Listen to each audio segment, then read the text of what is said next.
Damai sejahtera Allah yang melampaui segala akal akan memelihara hati dan pikiranmu di dalam Kristus Yesus. Kita berdoa, malam ini Tuhan, kami mau mendengarkan kebenaran firman-Mu. Bagaimana kami harus mengasihi musuh kami, walau mereka telah menyakiti hati kami. Kami mau mempersiapkan diri untuk mendengarkan kebenaran firman-Mu. Dalam nama Yesus, urapi hamba-Mu dan berikan damai dalam setiap hati dan pendengaran jemaat-Mu. Amin. Saudara-saudari yang terkasih dalam Kristus Yesus, yang menjadi nas khotbah kita hari ini dikutip dari Injil Matius pasal 5 ayatnya yang ke-38 sampai ayatnya yang ke-48. Matius pasal 5 ayat 38 sampai 48, beginilah firman Tuhan. Kamu telah mendengar firman, mata ganti mata dan gigi ganti gigi. Tetapi aku berkata kepadamu, janganlah kamu melawan orang yang berbuat jahat kepadamu, melainkan siapapun yang menampar pipi kananmu, berilah juga kepadanya pipi kirimu. Dan kepada orang yang hendak mengadukan engkau karena mengingini bajumu, serahkanlah juga jubahmu. Dan siapapun yang memaksa engkau berjalan sejauh 1 mil, berjalanlah bersama dia sejauh 2 mil. Berilah kepada orang yang meminta kepadamu, dan janganlah menolak orang yang mau meminjam daripadamu. Kamu telah mendengar firman, kasihilah sesamamu manusia dan bencilah musuhmu. Tetapi aku berkata kepadamu, kasihilah musuhmu dan berdoalah bagi mereka yang menganiaya kamu. Karena dengan demikian kamu menjadi anak-anak Bapamu yang di sorga, yang menerbitkan matahari bagi orang yang jahat dan orang yang baik, dan menurunkan hujan bagi orang yang benar dan orang yang tidak benar. Apabila kamu mengasihi orang yang mengasihi kamu, apakah upahmu? Bukankah pemungut cukai juga berbuat demikian? Dan apabila kamu hanya memberi salam kepada saudara-saudaramu saja, apakah lebihnya daripada perbuatan orang lain?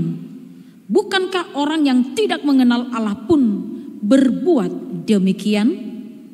Karena itu haruslah kamu sempurna, sama seperti Bapamu yang di sorga adalah sempurna.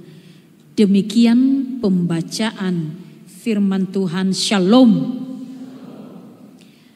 Tema untuk hari ini Bapak Ibu, mengasihi musuh. Menarik ya tema ini. Susah untuk dilakukan dalam kehidupan sehari-hari. Ada ungkapan yang mengatakan Bapak Ibu, 1000 kawan terlalu sedikit, namun 1 orang musuh terlalu banyak. Ungkapan ini hendak menekankan kepada pendengarnya, bahkan kepada kita, akan pentingnya merajut persaudaraan,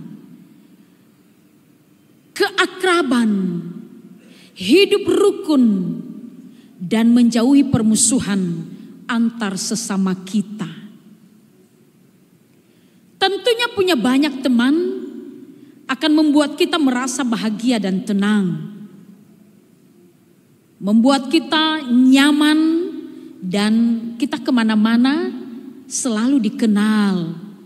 Bahkan ketika kita merasa ada satu masalah, tersandung, terjatuh, atau apalah itu, maka karena mereka mengenal kita dan kita juga bersahabat dengan mereka, maka tanpa peduli apapun yang terjadi, mereka pasti mau menolong kita. Jadi enak sebenarnya punya banyak teman, punya banyak sahabat. Tetapi Bapak Ibu, memiliki musuh akan membuat kita tidak nyaman, tidak tentram. Bahkan kita akan menjadi gelisah, susah tidur kadang, bahkan kadang juga susah makan. Bahkan ketika kita makan, namun ketika pikiran kita teringat akan musuh kita, seakan-akan makanan yang kita kunyah itu adalah dia. Lalu dalam hati, seandainya kau ada di sini ya, seperti ini kau, ku makan, ku gigit, dan ku muntahkan. Sehingga makanan kita apapun enaknya, bagaimanapun mahalnya, seperti hambar di mulut kita. Tidak ada damai sama sekali Bapak Ibu ketika kita memiliki musuh. Karena ada yang mengganjal dalam kehidupan ini. Maunya kita jangan ada musuh ya. Saya pikir kita sepakat untuk itu. Karena bikin gelisah saja. Namun Bapak Ibu, realita yang terjadi karena di dalam kehidupan ini ada 1001 macam masalah yang datang. Kita tidak tahu dari mana saja arah angin datang itu. Lalu karena ada banyak warna yang muncul dalam kehidupan ini. Ada perbedaan pendapat. Muncul egosentrisme. Pementingan diri sendiri. Ada iri hati, kesombongan. Maka ini yang menjadi pemicu perseteruan dan permusuhan. Dan tidak bisa dipungkiri, namanya juga manusia selalu tidak mau kalah. Maunya mau menang terus.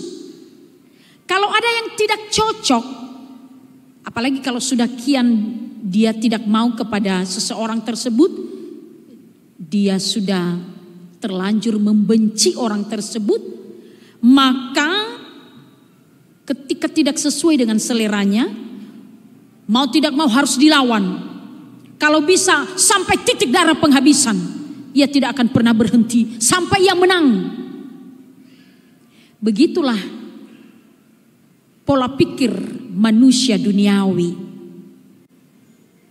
Dan itulah pola pikir Israel kuno Bapak Ibu pada saat itu, yang memiliki pemahaman bahwa kesalahan harus tertimpal dengan hukuman. Makanya mereka mengatakan di dalam firman yang sudah disampaikan oleh Yesus di dalam khotbahnya di bukit, mata ganti mata, gigi ganti gigi. Ketika engkau menyakitiku, maka ku balas dengan menyakiti kau. Bukan hanya kamu yang bisa menyakiti, saya juga bisa. Bapak Ibu saudara-saudari, itulah keadilan yang dialami atau dipahami pada saat itu. Setiap kesalahan harus ada ganjaran. Setiap orang yang berbuat jahat kepada seseorang, seseorang itu harus membalas. Karena itu adalah hukumnya bagi Israel kuno. Namun rangkaian khotbah Yesus di bukit ini adalah puncak tertinggi dari khotbahnya di bukit. Yakni kasihilah musuhmu. Sangat jauh berbeda, bertolak belakang dengan apa yang dipahami oleh Israel pada saat itu. Yesus menyampaikan mengasihi bukan hanya mengasihi orang yang mengasihinya, bukan hanya memperhatikan orang yang sudah memperhatikannya, namun juga mengasihi musuh yang telah menyakitinya. Dalam hal ini Bapak Ibu saudara-saudari, Yesus mau mengarahkan pengikutnya pada saat itu untuk bersikap lembut terhadap orang yang memusuhi dirinya. Artinya setiap pengikut Kristus itu harus mampu menahan diri, harus mampu berdamai dengan mereka. Apapun ceritanya, jangan banyak alasan. Itulah yang mau disampaikan oleh Yesus. Kasihilah musuhmu. Dan bukan hanya sampai di situ. Yesus melanjutkan kata-katanya, dan berdoalah bagi mereka. Kasihilah musuhmu dan berdoalah bagi mereka. Inilah yang diajarkan Yesus, Bapak Ibu Saudara-saudari. Itu artinya bukan kita mengasihi kejahatannya, bukan kita mau menyembunyikan kejahatannya, tetapi manusianya yang kita bimbing. Karena ia sudah salah arah, sudah salah jalan, mari kita membimbingnya supaya mereka juga bisa berubah lewat kasih yang kita terapkan itu. Kata Yesus, kita harus berbeda dengan pemungut cukai. Kalau zaman sekarang ini Bapak Ibu,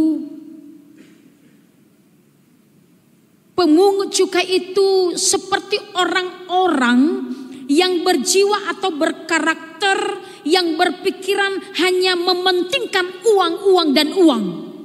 Hanya mementingkan diri sendiri. Hanya mementingkan harta, pangkat, kedudukan, kekayaan, ketenaran. Hanya itu yang mereka pikirkan. Apa itu menyenangkan orang lain atau tidak? Mana di hatinya itu. Yang penting dia kaya. Yang penting dia senang. Yang penting dia bahagia. Walaupun di atas penderitaan orang lain. Itulah jiwa para pemungut cukai. Dan Yesus melarang para pengikutnya, termasuk kita pada malam ini, untuk memiliki hati seperti pemungut cukai ini. Jangan seperti begitu. Jangan kita berbahagia di atas penderitaan orang lain. Bahkan janganlah kita menari-nari di atas setiap kesedihan orang-orang yang ada di sekitar kita. Siapa yang tidak butuh uang? Siapa yang tidak mau pekerjaan? Tetapi biarlah itu dikerjakan sesuai dengan apa yang Tuhan mau kepada setiap pengikutnya. Bapak Ibu, mengasihi musuh memang sangat berat ya. Bahkan terkadang kita berkata, saya ini susah dan sulit memaafkannya loh Ibu Pendeta. Saya ini bukan Tuhan, saya manusia biasa. Bagaimana saya bisa mengasihinya sedangkan dia sudah menyakiti saya? Apa kesibai walaunya Ibu Pendeta? Ai, nautuna kewi batola mee. Sakit sekali loh. Sampai berdarah-darah. Sampai 7 turunan pun saya tidak bisa melupakan. Siapa bilang tidak bisa dilupakan? Itu kan hanya pikiran kita secara manusiawi. Lalu ada orang mengatakan, bagaimana saya bisa mengasihinya? Dia selalu membuli saya. Saya tidak ada dosa sama dia, tetapi saya sudah nyaman-nyaman. Lalu dia datang-datang membuli, memfitnah, membuka aib saya. Bahkan saya sudah senang-senang menjalankan bisnis, tiba-tiba dia datang, lalu menghambat bisnis saya. Bagaimana saya bisa mengasihinya? Bagaimana saya bisa mengasihinya? Dia sudah mencuri barangku. Dia mencuri bajuku. Dia mencuri tanahku. Bahkan dia sudah mencuri kekasihku. Beda lagi ceritanya itu. Bagaimana saya bisa mengasihinya? Sedangkan dia saja tidak mencintaiku, tidak menghargaiku sebagai manusia yang begitu cantik dan ganteng. Bapak Ibu Saudara-saudari, memang kita kalau masalah-masalah ini ya kita memiliki 1001 atau 1005 lah alasan supaya kita bisa dibenarkan oleh pikiran kita sendiri. Dan rupanya Yesus mau mengingatkan kita malam ini bahwa disinilah letak keunikan dari orang yang mengikut Yesus itu. Ia harus bisa tampil beda dengan orang lain. Sebab kita ini bukan milik dunia. Kita ini adalah miliknya Yesus Kristus. Tentu setiap kita yang sudah dibaharui, mau tidak mau mengikuti keinginan sang pemimpin dan sang pemilik hidup kita ini, Bapak Ibu. Jadi tidak ada ruang di hati kita yang mengatakan, saya tidak bisa mengampuni, melupakan apa yang sudah dikerjakannya, yang sudah dilakukannya di dalam kehidupanku. Ingatlah Yesus yang tersalib di kayu salib ketika ia berdoa kepada orang-orang yang sudah melakukan kejahatan bagi dia. Bapa, ampunilah mereka, karena mereka tidak tahu apa yang mereka perbuat. Kita memang bukan Tuhan, ya benar. Kita ini manusia. Tetapi karena kita adalah pengikutnya Tuhan, maka setidaknya Ia sudah memberikan teladan yang baik bagi kita. Oleh karena itu, Ia memanggil kita untuk kita bisa memperlihatkan sikap mengasihi secara total kepada orang yang telah berbuat jahat dan kepada musuh-musuh kita. Yesus mengungkapkan, Bapak Ibu, bagaimana sebenarnya orang beriman berlaku terhadap sesamanya, bahkan terhadap musuhnya. Orang Kristen itu harus bisa berbagi kasih, berbagi berkat yang dia miliki. Kalau ada yang mengingini bajumu, kasih dia jubahmu. Apa artinya, Bapak Ibu? Jubah itu adalah pakaian yang termahal pada saat itu. Artinya hatimu, kasih dia hatimu, beri dia hatimu, beri dia pengampunan, beri dia kasih, sehingga ia juga bisa merasakan kedamaian. Yang orang Kristen itu harus mampu menahan diri. Ini yang sebenarnya harus mampu menahan sakit hati, harus mampu menahan emosional. Jangan langsung naik pitam. Jangan langsung berkelahi dengan mereka ketika mereka memancing emosi kita. Memang tidak bisa dipungkiri, ya Bapak Ibu, hati ini memang kadang tercabik-cabik, teriris-iris ketika menerima penghinaan dan perlakuan dari mereka. Namun ingat bahwa Yesus sendiri telah mengorbankan dirinya sehingga orang-orang yang percaya kepadanya tidak binasa melainkan beroleh hidup yang kekal. Kita ini dan musuh kita, tentu kita sama-sama juga menantikan belas kasihnya Tuhan. Kita berdoa, Tuhan, aku sudah disakiti. Aku memang sakit hati sekali, Tuhan. Tolong lihatlah dia. Hukumlah dia, ya Tuhan. Tentu juga orang yang kita doakan itu, tentu dia juga berdoa sama seperti kita. Tuhan Yesus, dia benar-benar sudah menyakiti saya. Saya itu marah tadi sebenarnya supaya dia baik, tapi prasangka buruknya itu terlalu tinggi kepada saya. Tuhan, lihat sajalah dia, ubahkan hatinya. Lah, kita sama-sama mendoakan, tapi mendoakannya luar biasa. Berarti kita dan musuh kita itu sama-sama menantikan belas kasihnya Tuhan. Dan Bapak Ibu ingat bahwa ada harga yang harus dibayar untuk menjadi pengikut Kristus. Jangan bilang Anda, saya pengikut Kristus tetapi kalau tidak bisa memaafkan. Ketika ia memberi perintah, kasihilah musuhmu, maka tidak ada tawar-menawar untuk itu. Ini bukan arisan, ini bukan undian, dan ini bukan lelang.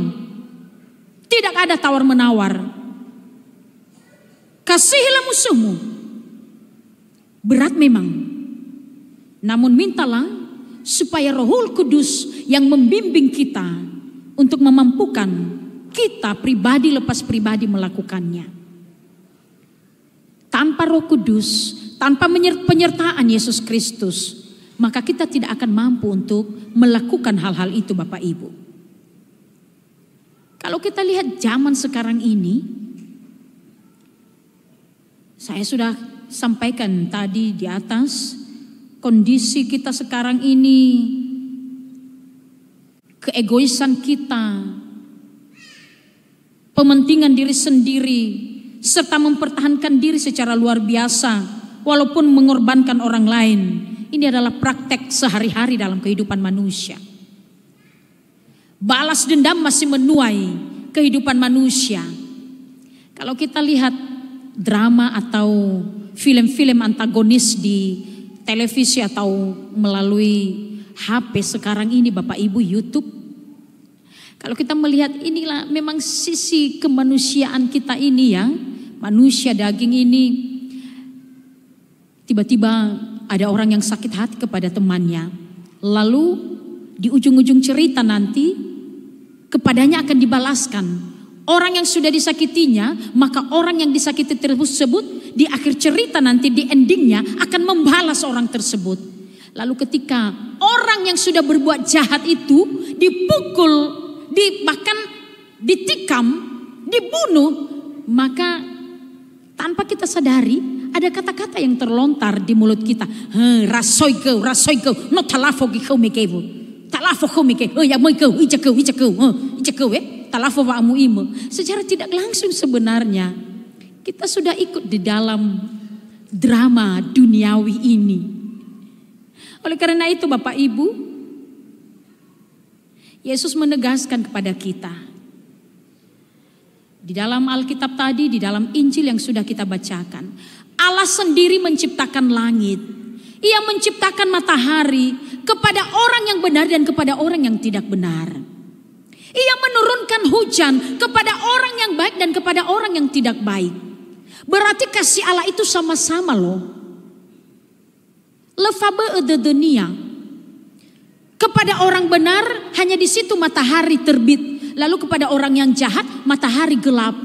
Itu tidak pernah terjadi di dunia ini. Kemana-mana orang jahat tetap matahari di atas langit. Tentu ini juga menjadi pembelajaran kepada kita.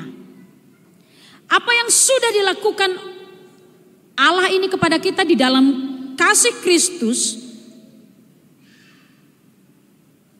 bahwa kita juga harus mencontoh siapapun itu, baik orang yang sudah mengasihi kita.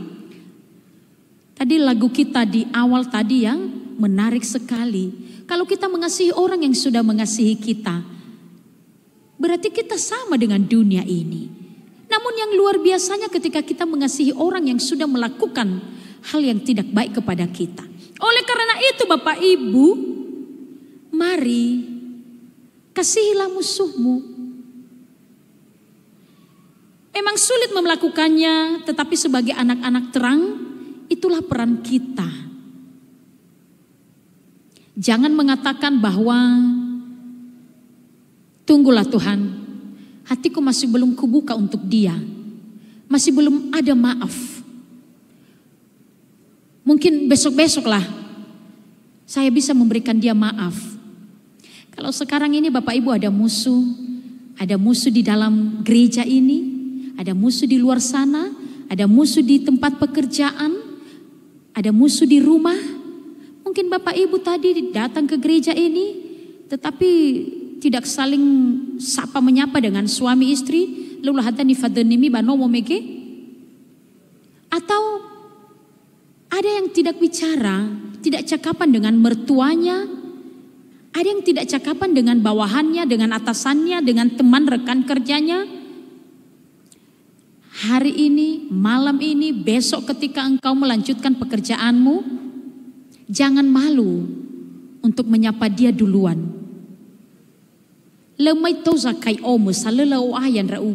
Tidak ada orang yang dihina, tidak ada orang yang diejek untuk itu. Mulailah dari dalam diri kita. Mari kita saling memaafkan. Itulah yang Yesus mau. Kita berbuat baik dan mengasihi semua orang. Kita mengasihi musuh kita. Karena itu yang telah dilakukan Yesus duluan kepada dunia ini. Oleh karena itu, kita juga harus berbuat baik dan menunjukkan kasih kepada semua orang. Dan tentunya kita dipanggil untuk menjadi berbeda dengan dunia ini. Ayat hafalan kita untuk malam ini Bapak Ibu. Tetapi aku berkata kepadamu, kasihilah musuhmu dan berdoalah bagi mereka yang menganiaya kamu.